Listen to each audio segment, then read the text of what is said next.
Welcome to another edition of the Awakening Podcast here on American Family Radio. Great to be with you again today.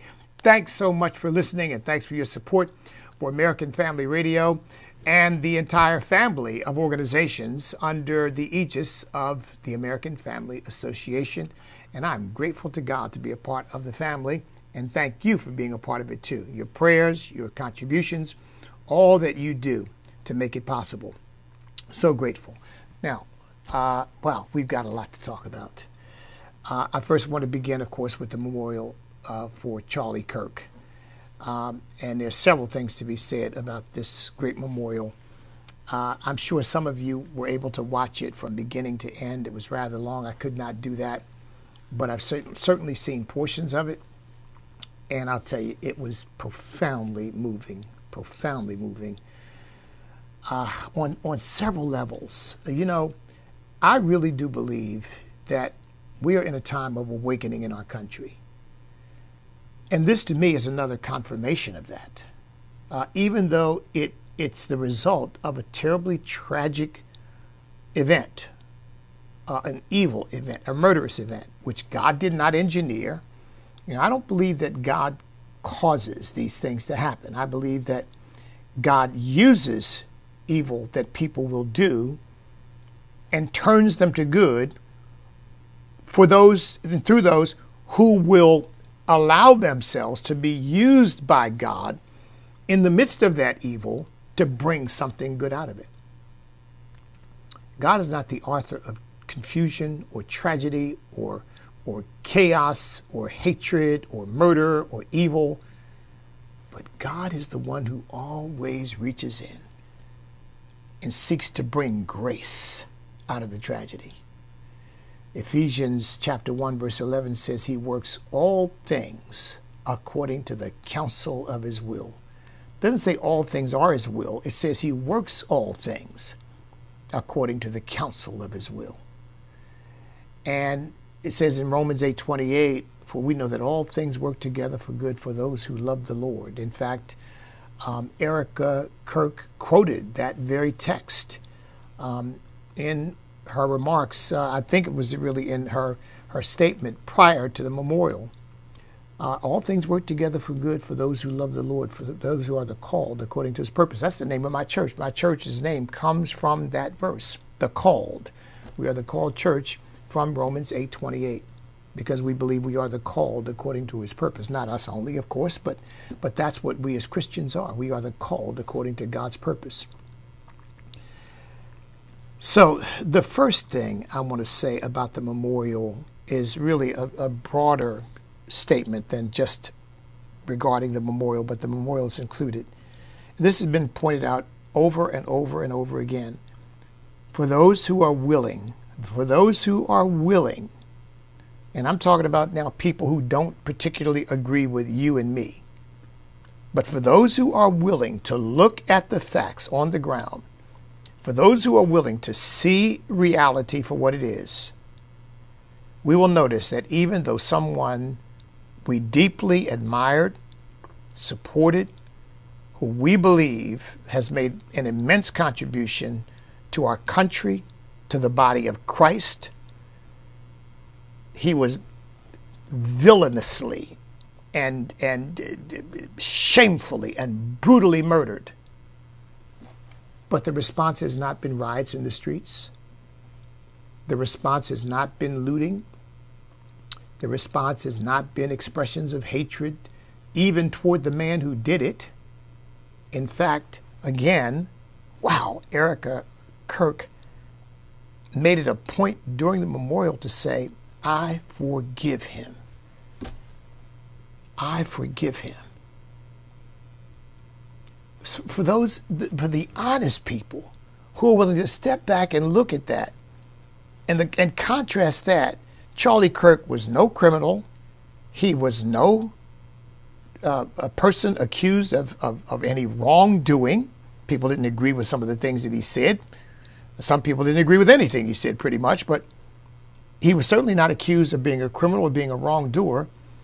He is brutally gunned down, his life snatched away in a twinkling of an eye, and those of us who supported him did not respond with hatred, anger, bitterness, chaos, rampaging in the streets. And yet George Floyd, wrongly killed, in my humble opinion, wrongly killed, but he was a fentanyl addict, he was a meth addict, he was apparently trafficking in counterfeit money, and who knows what else wrong he was doing. So he was wrongly killed, but in a different situation. He put himself in a bad situation, and a rogue cop who did have a reputation for overdoing it, either caused his death or contributed to his death by putting his knee on the man's neck. And what was the response? It wasn't love. It wasn't an expression of grace or forgiveness. It was rioting in the streets. Over 500 riots. 500 riots. All across America. Looting. That's when the whole thing of smash and grabs started, where people just go into stores and take whatever they wanted. That's when we saw crime spike. That's when America's Forgotten Children was started. The first child, 4 years old, Legend Taliaferro in Kansas City, gunned down in his bedroom, sleeping, while not police, not Ku Klux Klansmen, but gangbangers of the same race, if you want to use that nomenclature, in complete disregard of human life, shot up his house and killed that young kid. And that was just the beginning of many. We now have over 650. But what's been the result of Charlie Kirk's brutal murder? Prayer, expressions of forgiveness, of love. And what's the other side been doing? They've basically been bathing in his blood. I mean, they've basically been reveling, dancing on his grave. And, as I pointed out many, many times before, folks, and this is what really exasperates me. I've heard every accusation you can pretty much think of, but I've heard no evidence to back any of them up. I've heard no one say, well, here's why I say this about Charlie Kirk. Remember when he said this, or remember when he did this? Ever. It's just they throw the label out there, and everybody's supposed to say, oh, he's a racist. Oh, okay, well, that's all I need to hear. I mean, again, this is cult-like thinking. It's when cult leaders tell people, this is the way you're supposed to think. And people who have bought into the cult, who have joined the cult, don't ask questions. They just say, yes, okay. Yes, master. So, but the memorial and everything that's happened around it is a testament to the difference between us and them. We love God. We love our country. We love one another. And yes, folks, not to put too fine a point on it, but we love these people who hate us. Now, we don't love them with our own fleshly love, like we love members of our family or our friends, but we love them with the love of Christ, meaning that we don't want to kill them. We don't want to harm them. We don't want to torture them. We don't want to hurt them. We want to persuade them that they are wrong and hope that they will come to a saving knowledge of Jesus Christ and surrender their lives to Him. We do want that. We want them to be in heaven with us. I mean, folks, forgive me if this seems to dramatize the matter. I don't mean to do that. But this is the absolute truth, and this is how God would want us to think about it. I want Tyler Robinson to make it into heaven. I hate what he did, but I want him to make it into heaven. I want him to repent. I want him to come to a saving knowledge of Jesus Christ and realize that what he did was wrong and say, oh, God, forgive me, help me. What can I ever do to show you that I know I was wrong, and I want to do whatever I can to try to be a redemptive force. I mean, he could be an evangelist in jail, literally, for as long as he lives, because I do believe he deserves to be executed, and his salvation wouldn't change that from my perspective. Now, God may do something miraculous for him, and that's within God's sovereign will to determine that.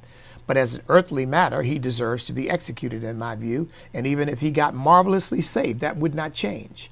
But he would still go to heaven. And presumably he would go to heaven saying, you know, I'm getting what I deserve, just like the man on the cross. Remember the man on the cross beside Jesus when one thief criticized Jesus? Oh, you're the Son of God. Get us down. Get yourself down. Get us down. And the other man said, we deserve to be here. We're getting exactly what we deserve. But this man has done nothing. So for him to be able to say, look, I'm getting what I deserve and I know it. But I want you all to know that I am so sorry. And I hope that all of you will one day find it in your hearts to forgive me, not for my sake so much, but as for yours, so that you don't carry around the bitterness that I've inflicted on you. And I hope that all of you put your faith in Jesus Christ. I will see in heaven one day. Well, I mean, that would be wonderful to me to hear that, to see that. So even that man, I don't hate him, because the love of God has been shed abroad in our hearts through the Holy Spirit.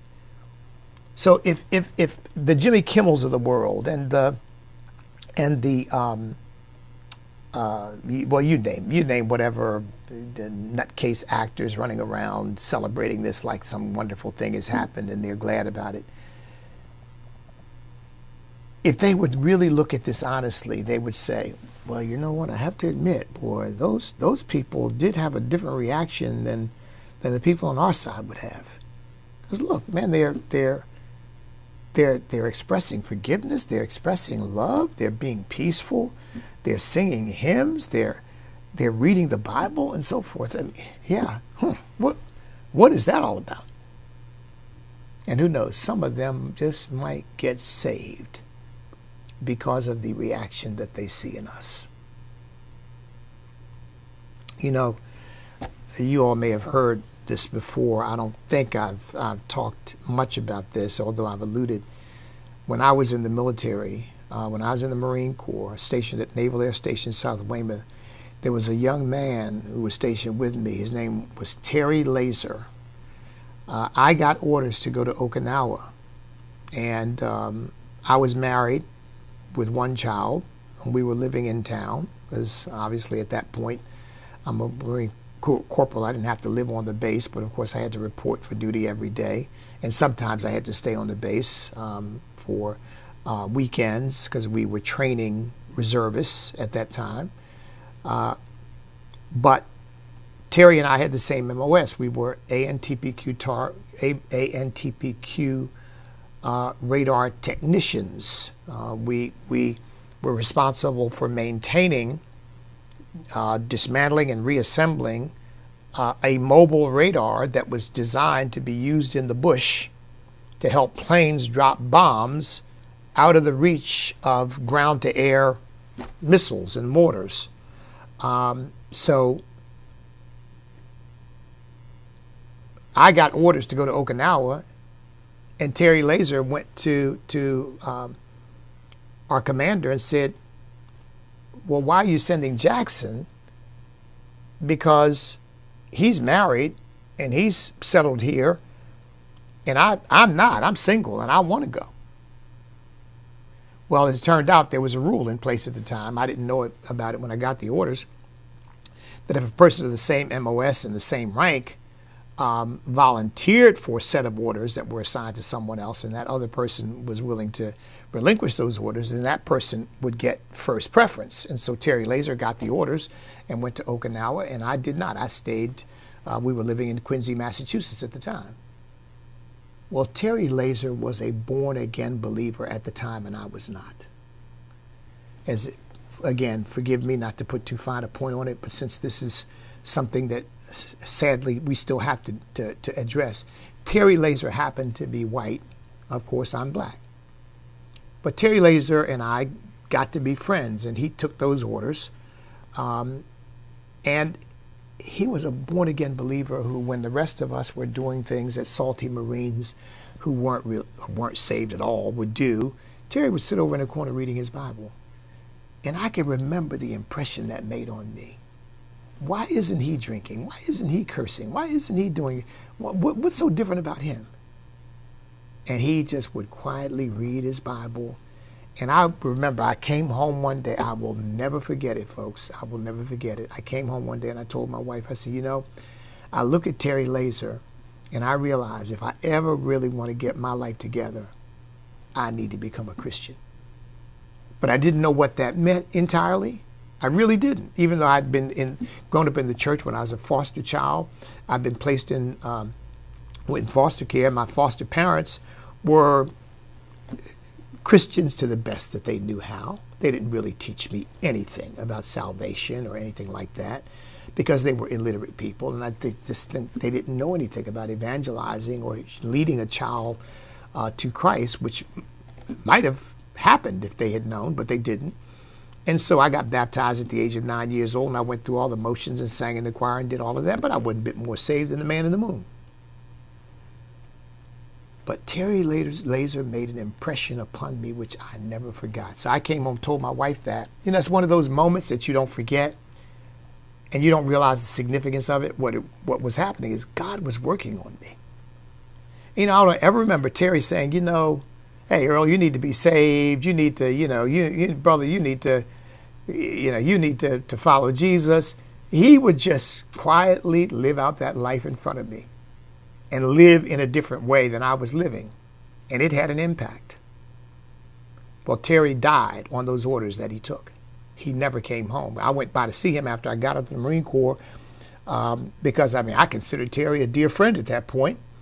And I went, stopped by his house in Johnstown, Pennsylvania, knocked on his door.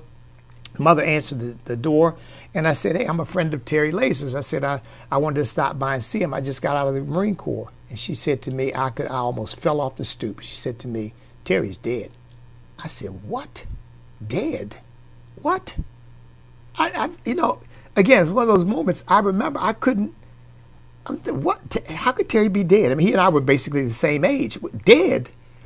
And she told me, she said, he was killed in the line of duty, but the Marine Corps will not tell me how because it's apparently classified. I've often thought I'd like to do a Freedom of Information Act inquiry to find out just how Terry died. I said all that to simply say this. I don't think Terry fully understood the impact he had on my life, but he had a profound impact on my life. And when I finally got saved, I didn't get saved at that point. I didn't get saved for about another 2 years. It's probably another 2 years before I got saved, because I think that happened in about 72. So 4 years. No, 3 years, because then I got saved in, well, maybe it was 2, because I got saved in late. No, 4 years, because I got saved in 76.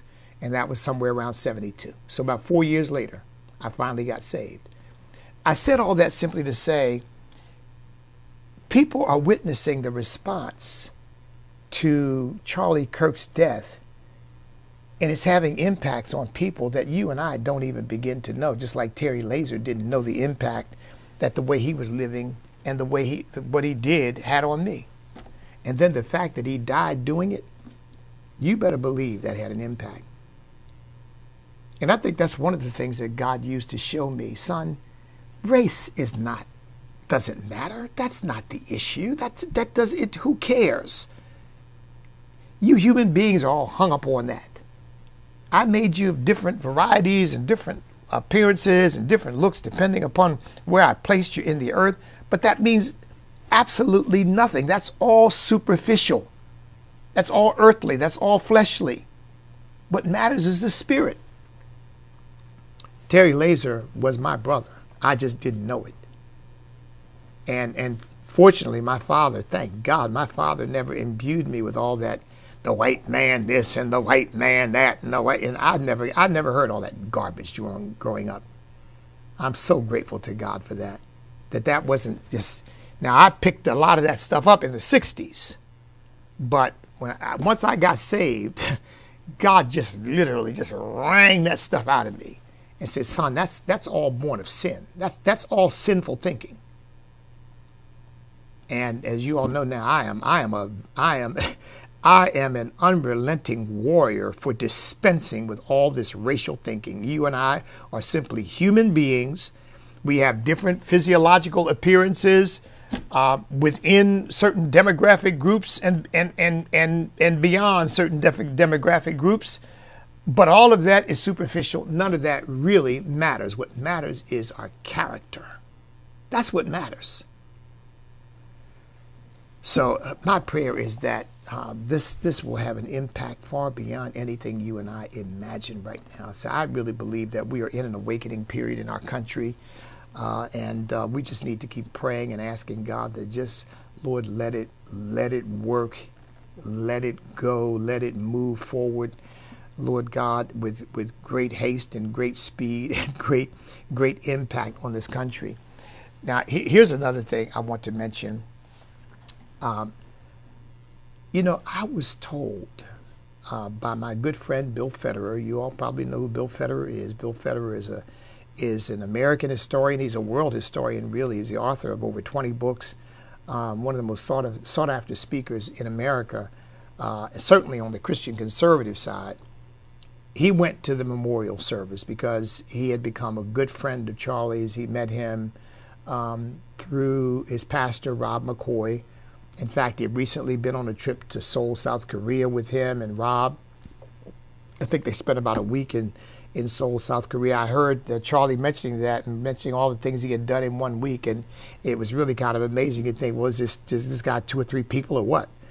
But that was one of the things he had done. He had been to Seoul, South Korea for however many days it was, and he was there with Bill Federer. And Bill Federer went to the memorial service, and he said that they had 100 million people around the world see that service.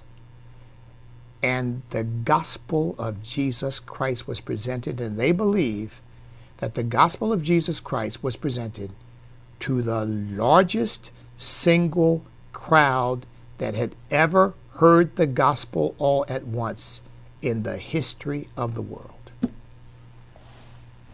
Now just stop and digest that one for a moment. They had heard the gospel of Jesus Christ repeatedly broadcast to 100 million people around the world, the largest single audience all hearing the gospel at once ever in the history of the world. Now, folks, you tell me we aren't getting close to the end of this thing. I know we are. I mean, folks, that just makes me just tingle all over. I mean, it really does. Praise God. God is moving. See, this is what we mean. We say God didn't put it in the heart of that man to kill Charlie Kirk. God didn't engineer that. But I tell you what, I really do believe that God uses martyrdom to further his agenda. He used it in all the early apostles except St. John. All of them were martyred. As far as we know, all of them were martyred. And many other Christians as well. And God uses that to further the gospel of Jesus Christ because the gospel of Jesus Christ was birthed in blood. And when blood is shed, it is the ultimate expression when we allow our blood to be shed for the gospel of Jesus Christ. It is the ultimate expression of love and loyalty.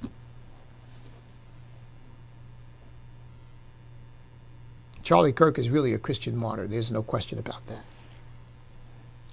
So Rob McCoy gave the gospel of Jesus Christ apparently, and a number of others testified as well. J.D. Vance said he doesn't talk much about his faith, but he talked more about his faith in the last week than he perhaps had in all his life. Well, I'm glad to hear that. I could talk a little bit about why he hadn't been doing that before, since it is a command of the Master to bear witness to the entire world of our faith in Jesus Christ. But I won't get into that right now.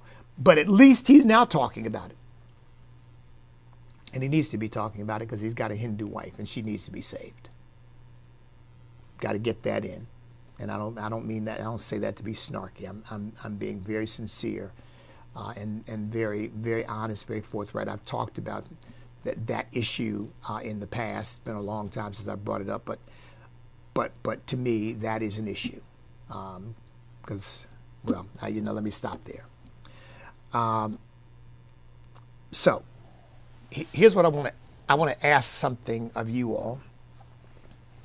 We just finished, my organization, Staying True to America's National Destiny, just finished Project 76 Standathon, which we went 76 days from July 4th to September 17th, asking people for three things: for prayer, for volunteers, and for giving.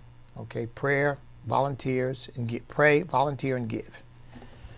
Well, that ended on September 17th, Constitution Day, and after Charlie Kirk was assassinated, the Lord laid this on my heart, and I would ask you all to join in with me.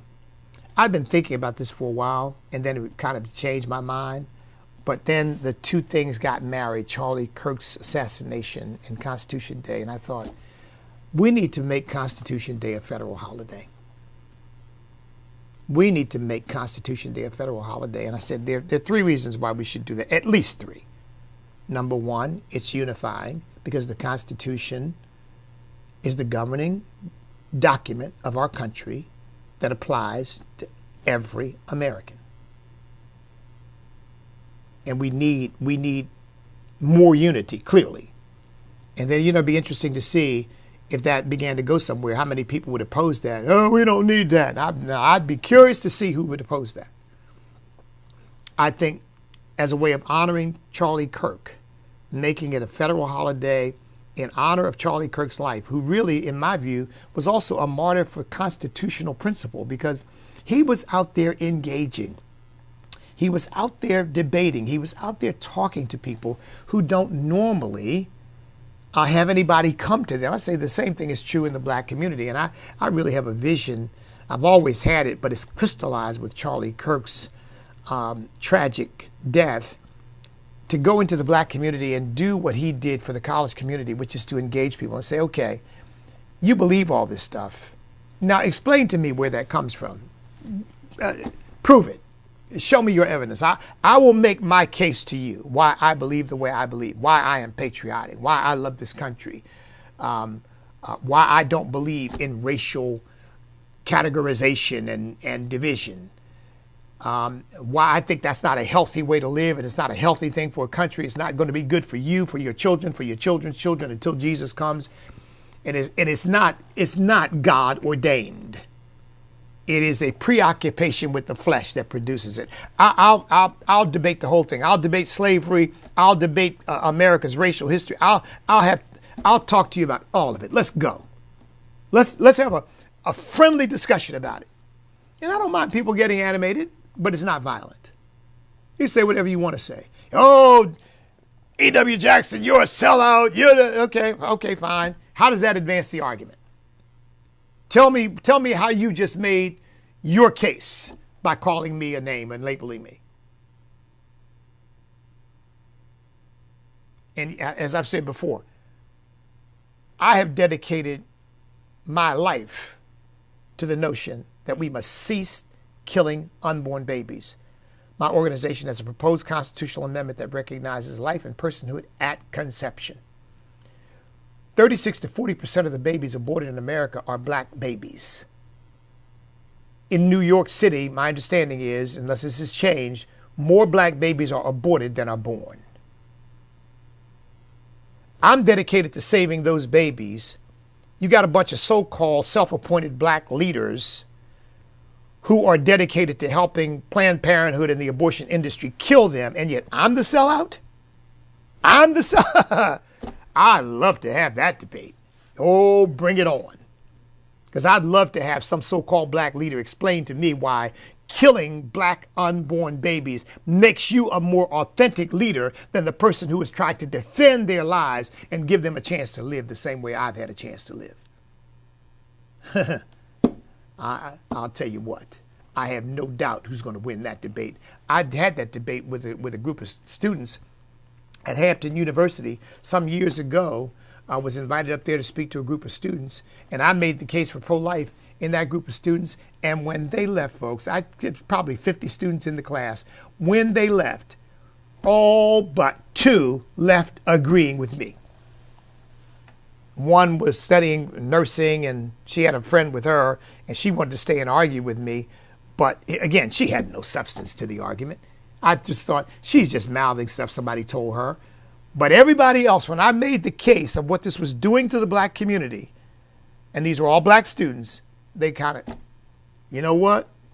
I remember one kid going out while this one girl was arguing with me, one kid going out saying, he's right. He's right. He's got a point. He's got a point. You know, because nobody's talked to him about this stuff before.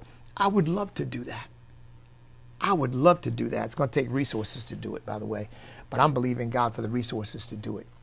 Charlie Kirk was doing it. So if you're interested in making Constitution Day a federal holiday, as I am now completely 100% committed to, because I think we need it. I said unity, we need it for education, because do you know only 15% of the American people even know that September 17th is Constitution Day? And then for inspiration, to inspire us, so we can begin to tell the stories about the passage of our Constitution. How many people know that was Ben Franklin, considered one of the least so-called religious founding fathers, who stood up in the middle of the Constitutional Convention when they had reached impasse over who knows how many issues, but I mean, they were debating slavery, they were debating the bicameral legislation, they were debating state versus federal rights. I mean, a whole host of things over which these were all A personalities, folks. They had a lot of disagreements. George Washington presiding over the whole thing, holding the whole thing together because of his great stature.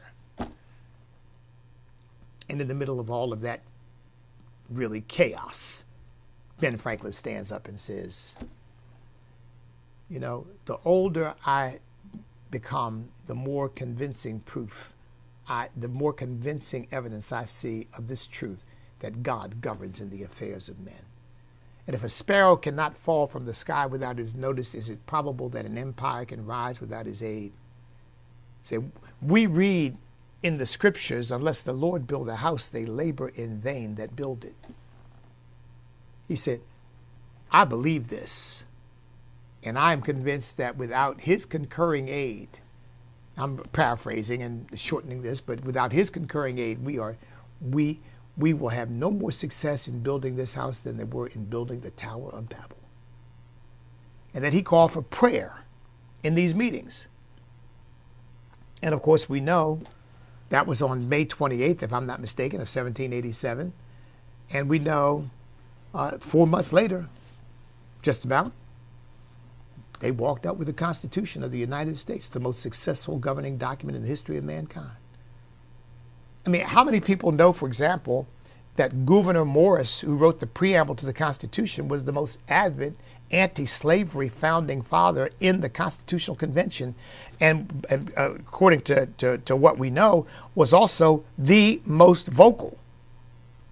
Not just about slavery, but he talked a lot, and most of what he had to say was against slavery.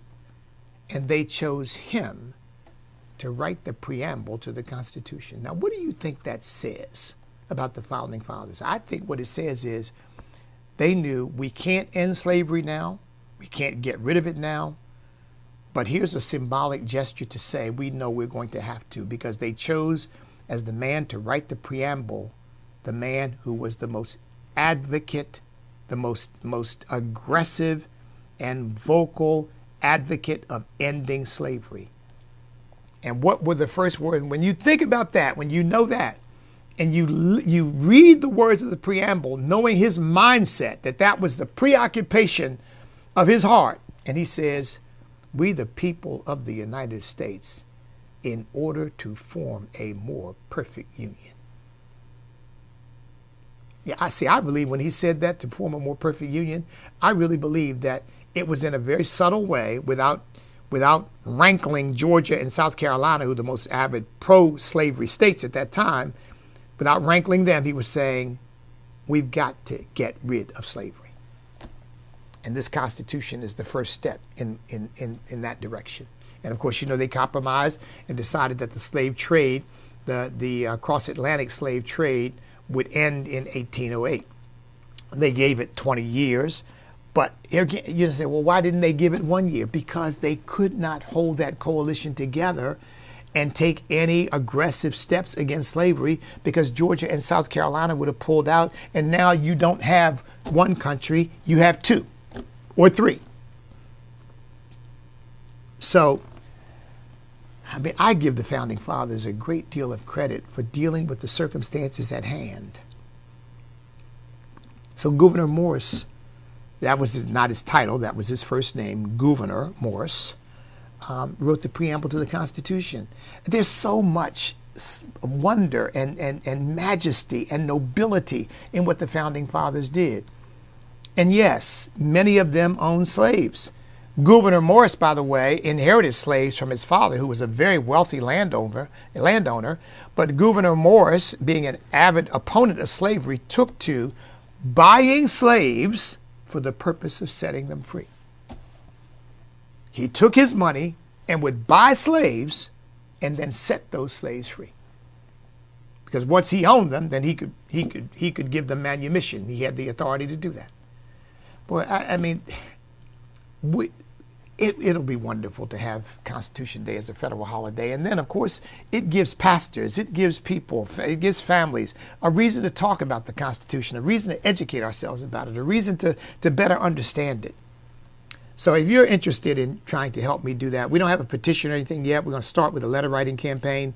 But if you're interested in helping us, just go to our website, standamerica.us, and sign up and say, I want to help to make Constitution Day a federal holiday. And we will get in touch with you as we unfold this. We don't have anything on the website yet. We just had a staff meeting just in the last day or so to make adjustments to the website, to put that on the website. So that'll be added to the website here shortly. And thank you for your support. And please pray for us to see to it that this happens. All right.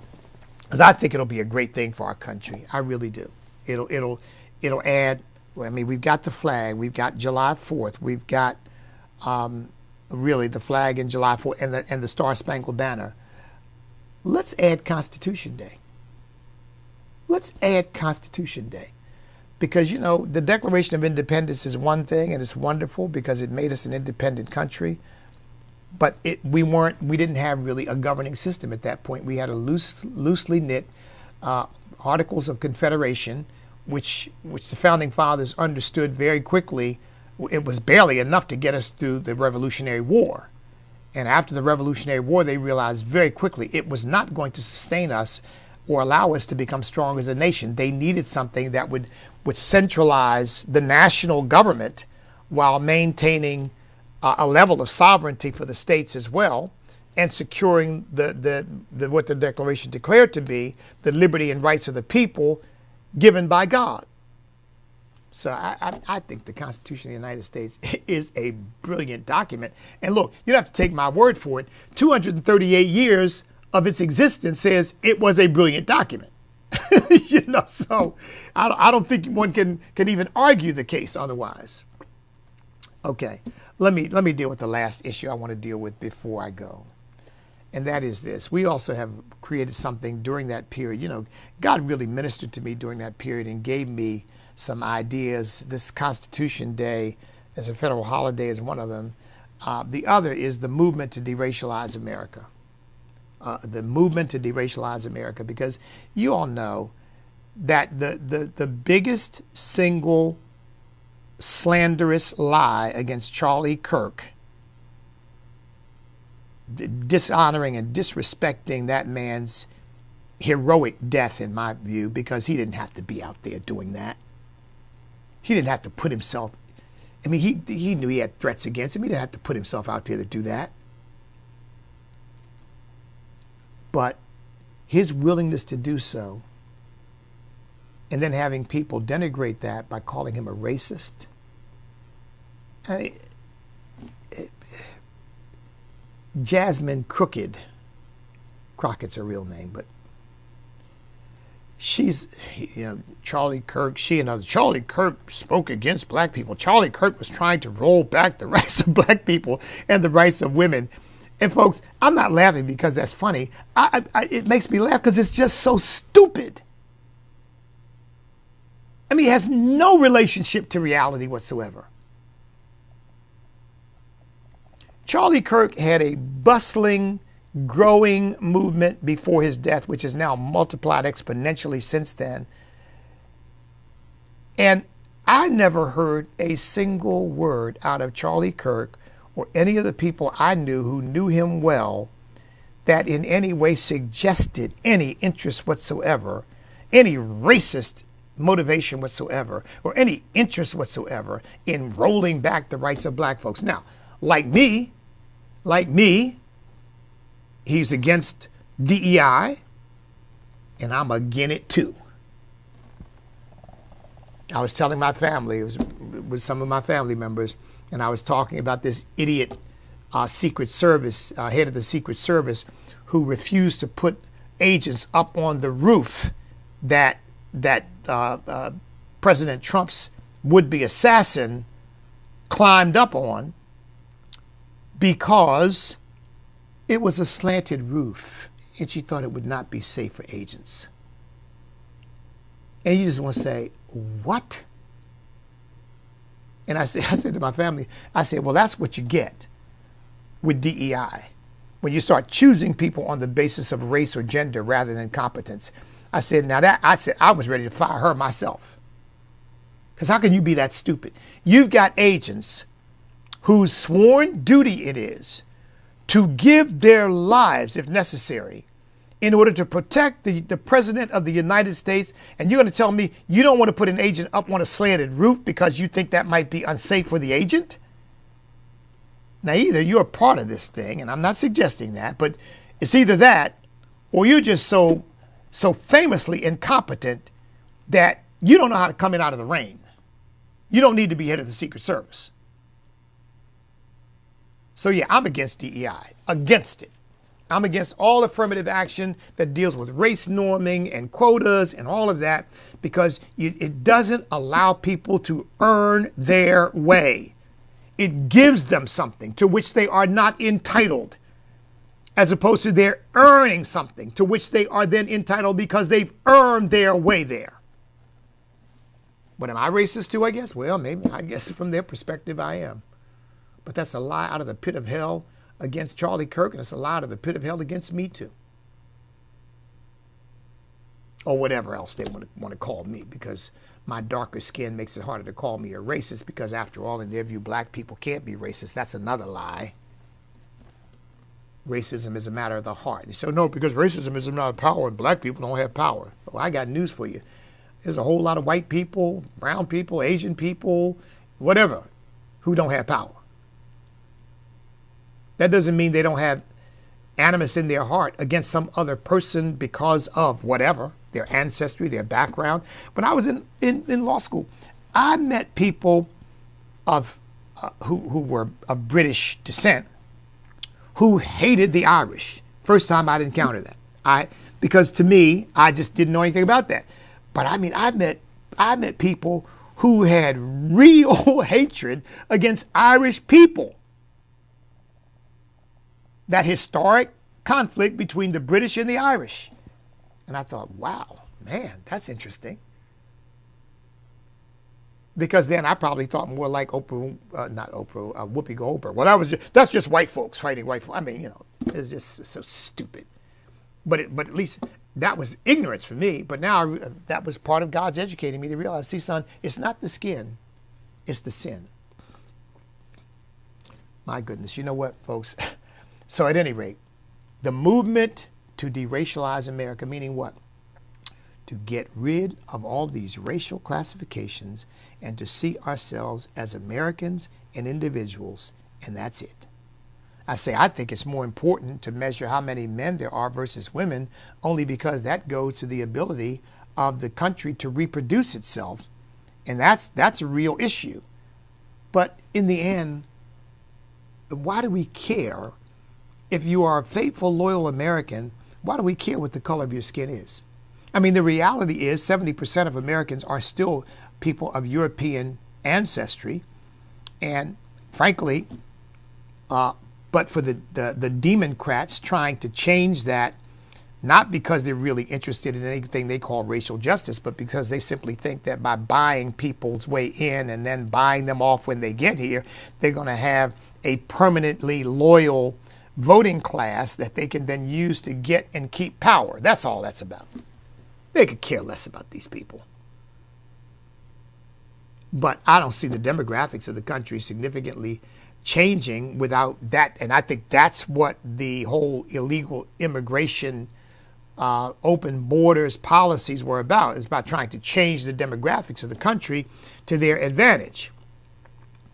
But you know, they may get the surprise of their lives when they find out all this, the dust settles, and they find out that Americans of Hispanic descent, people who come here legally and become Americans of Hispanic descent, are more conservative even than most of us. But, you know, one thing is for sure, we're not going to let them take the country over by importing in a bunch of people that they buy off. And that's exactly what they've been trying to do. Deracializing America gets rid of all of that because, you know, we don't care what the color of your skin is. You're here illegally, you got to go. I don't care if you're from Ireland, Great Britain, Australia, Mexico, Honduras, Nicaragua. I don't care. And none of us should care. And when they bring up, they're trying to import, they're trying to export, they're trying to deport, I should say, deport brown people. We don't care what their color is. You know, so you could just go yell that out the window and get it out of your system because it doesn't matter one bit. We're not the least bit moved by it. You're here illegally, you're going. Period. And if you are not coming to this country illegally, we're going to stop you. Period. And all the other racial stuff that is done in the name of so-called racial justice. There's no qualifier for justice. It's just justice. And justice means treating every individual the same. You know, I'll say this and then I'm going to go. You know, I was born into a broken home. I was raised in poverty. My foster parents were very poor people. And then my father took me out when I was 10 years old, took me out of foster care. My father wasn't by any means affluent. He had a regular job, but he was able to take care of me and him. We never owned a house. We lived in an apartment. I lived in an apartment the whole time I was growing up. I said, my children were just the opposite. Now, my son, up until he was, well, maybe 8 years old, lived in an apartment because my wife and I were finishing college and I was finishing law school. But from that point on, my children always lived in a home, had their own bedrooms, and the homes got better and better as my career began to mature. I grew up with foster parents who couldn't read at all and a father who had a 6th grade education. My children grew up with in a family where between their mother and their father, we had 5 degrees, 2 masters for my wife and a BA, bachelor's degree for me and a JD from law school. So between the two of us, we had 5 degrees. They grew up with all kinds of books around them, you name it. Shakespeare and War and Peace and all the classics and you know, philosophy, Socrates, Plato, Aristotle, all this stuff around them. They grew up around parents who had a vast vocabulary. Now, my children weren't disadvantaged. Oh, no, they were very disadvantaged because they were black. Oh, give me a break, please. My kids came to me with some mess like that, and they wouldn't. I'd look at them like they had 2 heads. What's wrong with you? They were well fed, they were well dressed, they lived in safe neighborhoods, they went to college if they wanted to. My son later went to school for computer engineering, but they basically had everything that they wanted. They drove our cars, they had nice cars to drive. I mean, give me a break.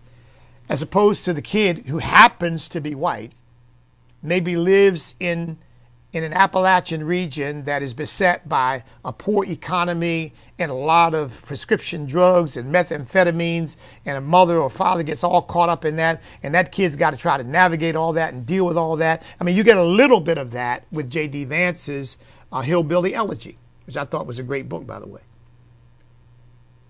And you're going to tell me that that kid who's got those kinds of parents he's privileged now because he happens to be white. But my children are disadvantaged, even though they've got educated parents, they're living in an affluent home. They're disadvantaged because they happen to be black. I mean, it's preposterous. It's ridiculous. But that's what, we're sold. No, it's time to deracialize America. It's time to end that nonsense. Every individual is seen as just that, an individual. Period. Full stop. God bless each and every one of you. I've got to go. But as always, it is a pleasure and an honor to be able to spend this time with you. And thank you all again for your prayers, for your support, for me, for this podcast, for American Family Radio and American Family Association. God bless each and every one of you. Again, you want to support making Constitution Day a federal holiday, go to standamerica.us.